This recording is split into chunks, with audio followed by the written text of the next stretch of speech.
Minasan konnichiwa. Good afternoon, Rotarians, ICU professors and staff, fellow students and distinguished guests. I'm sorry, I didn't grab the clicker. Thank you. Watashi wa Cilia Maria desu. Dosu yoroshiku onegai shimasu. I am honored to be here before you today. As a criminal analyst specializing in crime related to environment, today I am privileged to present to you my master's research regarding wildlife trafficking. So, what exactly is wildlife trafficking?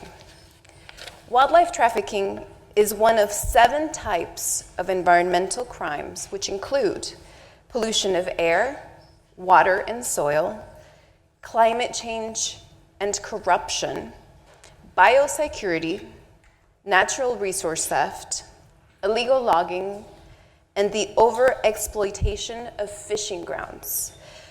Lastly, the one we are talking about today is the illegal trade in endangered species. So, wildlife crime is trading, the importing, the exporting, and the possessing, obtaining, and consumption of wild animals. Trafficking, therefore, is all criminal activities related to the mobilization, possession, and the use of wildlife. Just a little background. But why is this important? Why is it important to us? Now that we know what wildlife trafficking is, we can talk about how humans rely on the environment and on natural resources to serve our basic needs, including food, water, clothing, shelter. However, human overpopulation and our unsustainable use of natural resources for survival, medicines, aesthetics, have created a threat for human survival.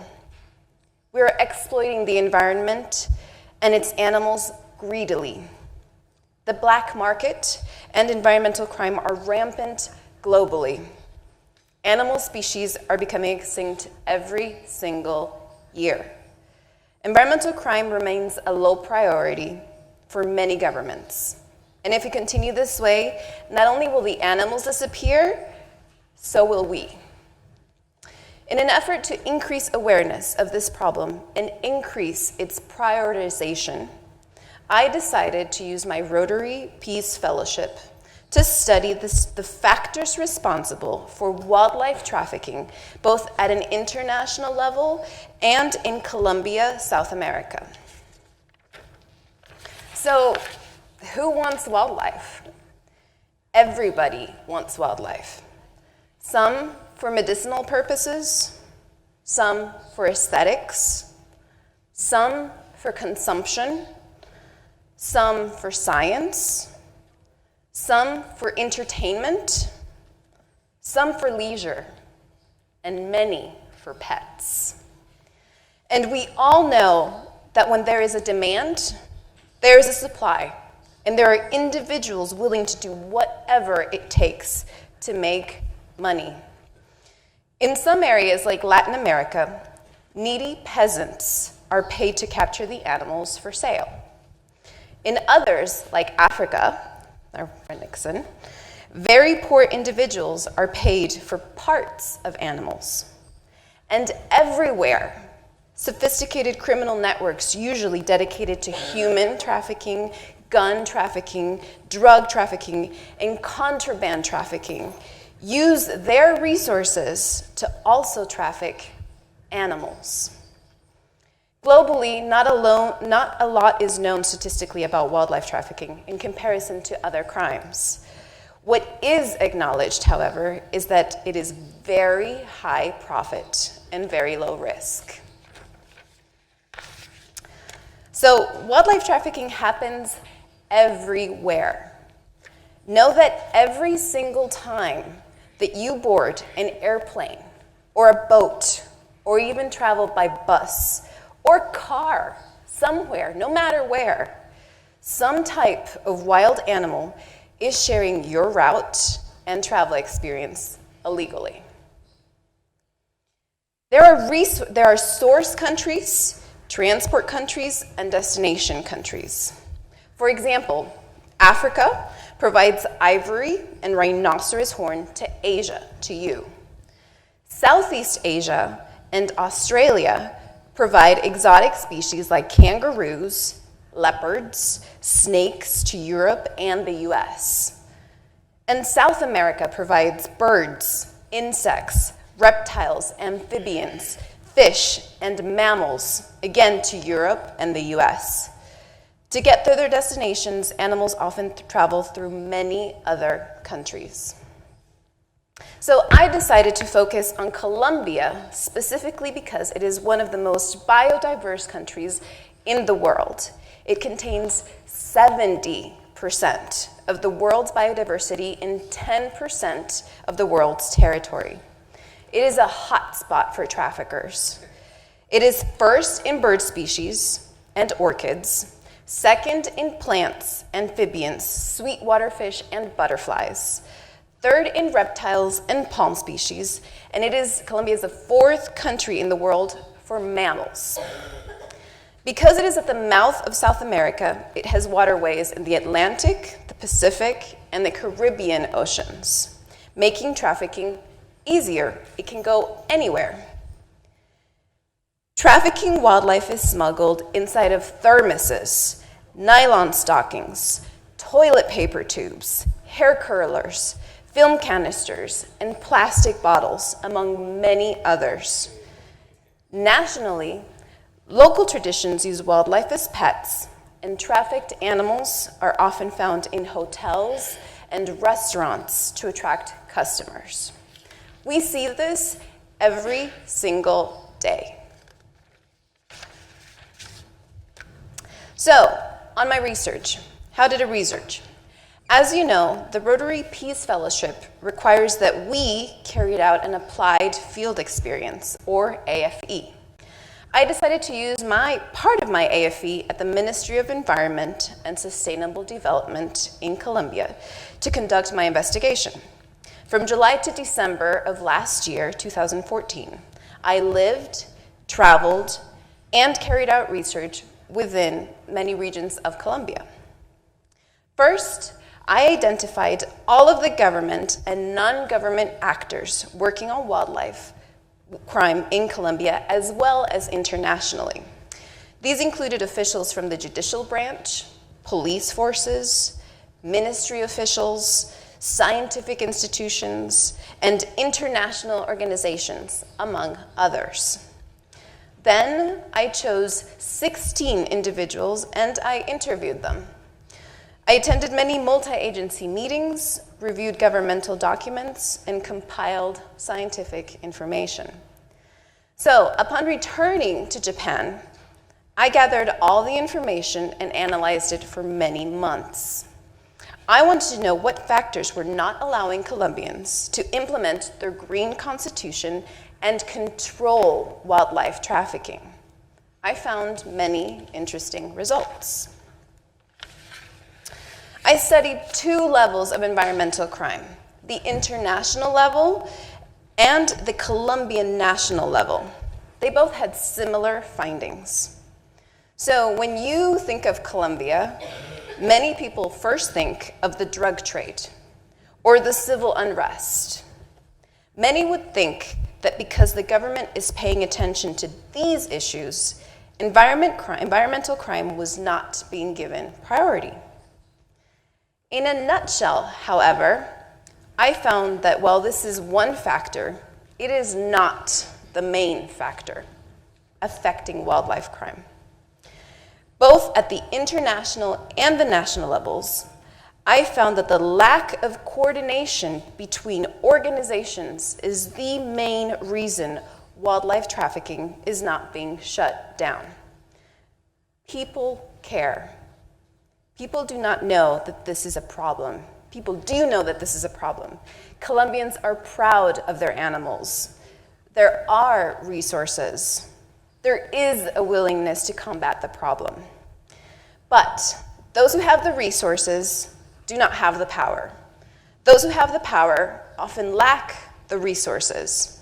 those who are educated cannot reach the uneducated, and those who aren't educated do not have alternatives. Those who are willing are just often unable, and those who are able are often just do not know what to do. So other important factors, both internationally and nationally, are lack of political will, ignorant cultural customs, lack of public education and awareness, deficient legislations, and lack of resources and capacity building. So, my recommendations. By working together, organizations and governments can tackle all of the problems. Internationally, intergovernmental organizations and non-governmental organizations need to work together to foster political will. Governments need to feel the pressure from the international community, from us. They need to treat wildlife trafficking as a serious crime, as they would drugs, as they would arms, as they would anything else. This will only happen if everyone cooperates. Nationally, government entities and non-government actors such as academia, so us, scientific institutions, zoos, non-governmental organizations, and activists need to create an official committee and subcommittees. Each subcommittee can then focus on a specific factor by pooling together all of the knowledge, the resources, and expertise held nationally. So while some collaboration does exist now, more diversity and real cooperation will provide results. So those are my findings in a nutshell. So to conclude, I hope that you will remember my presentation the next time you buy something made from wildlife. Remember that last trip you took. The next time you travel to a foreign country and see animals being exploited for tourism, check the ingredients of what you buy. Ask the vendors where they acquired their products. Do not take pictures with wild animals or buy souvenirs from those who hold these animals captive.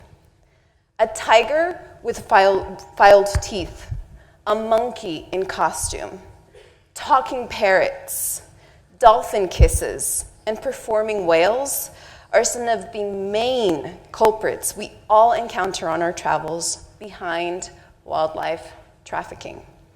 Please know that by being more educated on the issue and by educating others, you too can be a part of the solution. So Rotary International is the perfect platform through which to share all types of information on a global scale, including facts about wildlife trafficking. I have been motivated for the past 10 years to try to make a difference through the organizations and activities of Rotary International.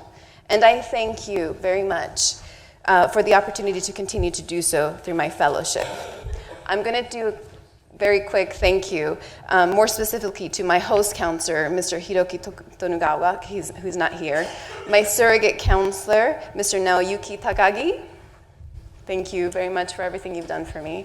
And to Yoichiro and Eiko Miyazaki-san, please, thank you for everything you've ever done. And Mr. Kunimitsu Kanazawa for his friendship. Where is he? Thank you very much.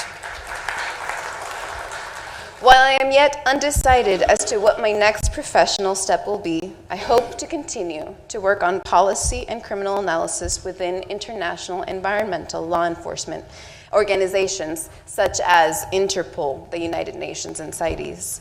Following my Rotary Peace Fellowship, I feel confident that my research and the experiences I have shared with the other Rotary Peace Fellows, which have been the most amazing people I have ever met, will have enabled me to promote peace and respect for humanity, wildlife, and the environment.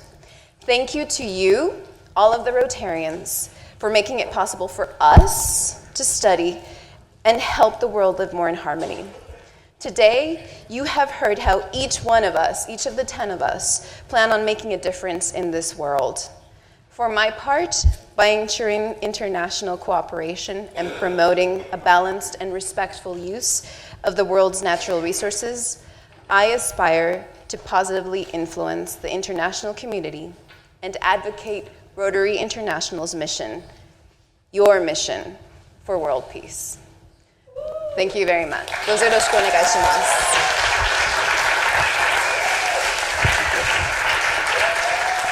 Oh, questions. Sorry, forgot that question. Thank you very much, Cilia. The super important and really interesting presentation. Looks like we have a question here. Thank you. Hi Cilia, thanks so much for your presentation. I think it's really great that we get to see a different side of peace work. I think some of us work on very similar, equally important issues, but it's really wonderful that one of our colleagues works on something so niche and specific and something that people might not be very cognizant of. On that same note, I really hope you don't mind me bringing this up, but I was really hoping that you could share an anecdote that you shared with me that really highlighted the impact of wildlife trafficking. Was the story of, you look really nervous, don't be nervous, was the story of Pablo Escobar and the hippos. And I really hope you don't mind me asking you to share this story now, but I think it's something that, for people that might be new to this issue of wildlife trafficking, it really highlights a very specific case that demonstrates how damaging it can be. So if you don't mind, thank you. Sure. We have time, right? Do I have time? Okay. Are you all familiar with Pablo Escobar? Yes. Do you know who Pablo Escobar is? Yes. Okay. He was a very powerful drug lord in Colombia. He had so much money, he ran an entire city. His daughter really liked hippopotamus. She really liked these hippos. So he decided that he wanted to bring in 6 hippos via helicopter from the US into Colombia. So, no big deal, right? So these 6 hippos come to Colombia in a farm. Many things happen. Pablo Escobar is killed. It's a very long story, but is killed. And these hippos have reproduced to the point that there are now close to 700 hippos running around in Colombia, and nobody knows what to do with them. The zoos don't want them. People don't want to have them killed. So what do? They can't sterilize them. They can't place them in places. They eat all the crops. They kill all the other animals. They absolutely damage all the farmers. It is a mess. And there are meetings at a national level within Colombia on hippos, which is not an animal that is endemic or it's original of Colombia. So this is something that people do not think about. But those hippos, if you lived in Colombia, you would be affected by those hippos. So this is one example of what wildlife trafficking, how it can affect your daily life. So that's the hippo story in Pablo Escobar. Wow. Thank you. Thank you for sharing that story. Thanks for asking about that. Can I ask quickly, where would the hippos come from normally? Well, these hippos came from a zoo in the U.S. From a zoo? Yeah, so these were in a zoo. They were flown via helicopter to Colombia and dropped on a farm. It was legal. That one was, legal. Yeah. This was back in the 1980s, so it was a bit, but the 1980s, and we're in 2015, and we are still dealing with this issue. I think there was another question. Yeah, we have time for one more question.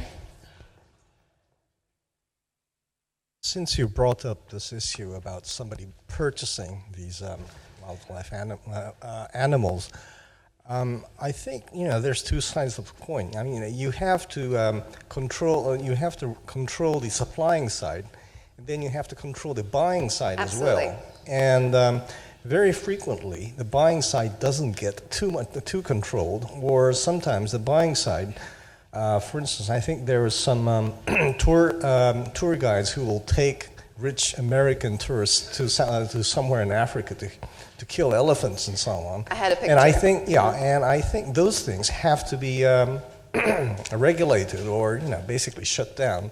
And what do you think about that kind of situation? Well, thank you. I touched upon that a little bit in my research. My research is complicated, and I wanted you to understand it, so I tried to simplify it. But you have the supply, the transport, and the destination countries. And the international absolutely needs to focus on the entire chain in order to be able to tackle the problem globally.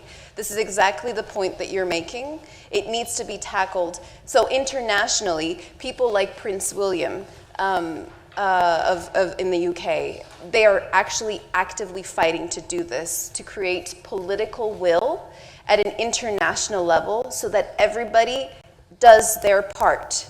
Japan is a destination country. Japan does not export wildlife. Japan imports wildlife. You import coral, you import ivory, you import shark fins, and this sounds terrible.